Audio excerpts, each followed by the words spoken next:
يا ابني ما تسيبناش وتمشي. بالله عليك احنا مالناش حد غيرك يا ابني. احنا بنستند عليك، انت ظهري لينا. يعني بدل ما احضر هدوم فرحك اطبق لك هدوم شنطتك اللي هتسيبنا وتمشي بيها عشان خاطر. انت عارفه ان الموضوع ده صعب عليا، بس انا اقسم بالله ما بايدي اللي انا اسيبكم وامشي. بس انا عاوز اعوقكم على الايام الوحشه اللي انتوا شايفينها. ده احنا بننام من غير عشاء. سيبيني امشي عشان اقدر اساعدكم. لو عاوزاني اقعد هنا هشتغل في الحرام، وانا عمري ما ادخل عليك انت واخويا قرش حرام. عشان خاطر سيبيني امشي. هسيبك تسافر بس عشان خاطر ما تقطعش بايدي.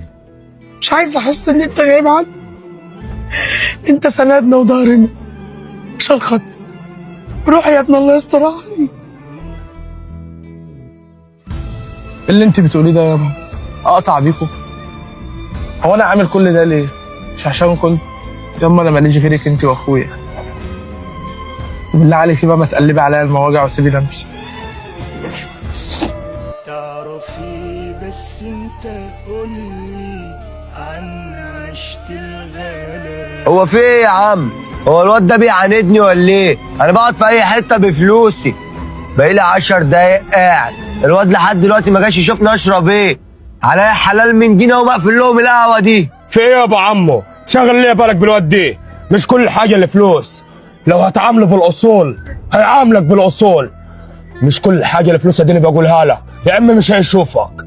بقول لك يا اخويا والنبي، هي فين قهوه الرماح؟ اخر الشارع يمين يا عم. انت تعبان ولا ايه يا سويلم؟ انت بتقارن ايه بايه؟ بتقارن انا بعيل شغال في قهوه؟ جو الاصول اللي انت عايش فيه ده عندكم في الصعيد، لكن هنا القاهره انا بستعبط وبسوق على ناس ببدل وبشغلهم عندي مرمطون. يجي حته عيل جلانت شغال في قهوه يكبرها عليا وما يجيش يشوفنا اشرب ايه؟ عليا حلال من دين هو مكسر القهوه على دماغه. الاصول فيها حته يا ابو عمو، وانا من ساعه ما جيت القاهره بقابل ولاد اصول كتير، ولو ماخذي اللي معدنه فالصو عمره ما يتقارن بالذهب، واللي يبص على دي شبع باع الجوع.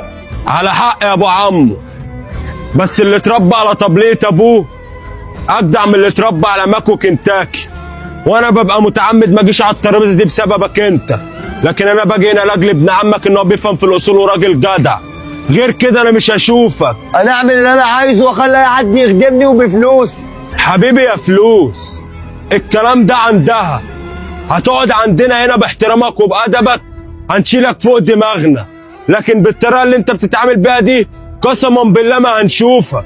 الله يخرب بيتك، من ايام الجيش بتحب النوش. ايه يا عم بودة؟ مالك عامل نوش ليه على الصبح؟ ايه يا ديزي؟